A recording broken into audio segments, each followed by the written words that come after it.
What are you reading? A pamphlet about a proposed constitutional amendment. What's it say?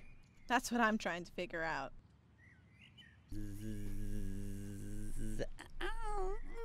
Get your buzzer out of there. Huh? What?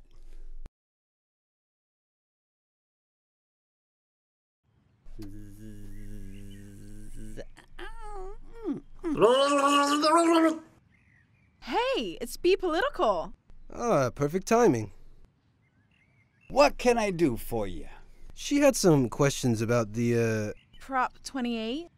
The Legislative Term Limits Reform Act. The Legislative Term Limits Reform Act is a proposed constitutional amendment. The amendment proposes to change the number of years a legislator is allowed to serve from 14 to 12. The legislator can serve those years in either the Assembly or Senate. Thank you. Gotta go.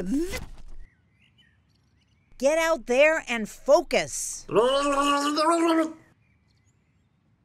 I apologize for my weakness. We all have one, or two, or three. Speaking of three, there are three main components to the Legislative Term Limits Reform Act. 1, it changes the number of years a legislator can serve from 14 to 12 years. 2, the legislator is permitted to serve his or her years of service in either the Assembly, which has a 2-year long terms, or the Senate, which has 4-year long terms, or a combination of the two.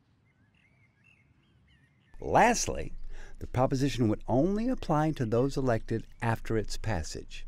Easy, right? You understand. Good. Hold on. Yes? So a legislator could spend 4 years in the Assembly and 8 years in the Senate? Hold on. What about 8 years in the Assembly and 4 years in the Senate? Wait. Stop it. He's kidding with you. Go play. Thanks for everything, Bee. Yeah, thanks, Bee. I was just having fun. Whew. Talk about being stinger whipped. Come on. Woo! If a majority of voters vote no on the Legislative Term Limits Reform Act, that means legislators would still be allowed to serve up to 14 years in either the Assembly or the Senate. If a majority of voters vote yes on the Legislative Term Limits Reform Act, that means legislators would be limited to serving 12 years in the Assembly, the Senate, or any combination of the two.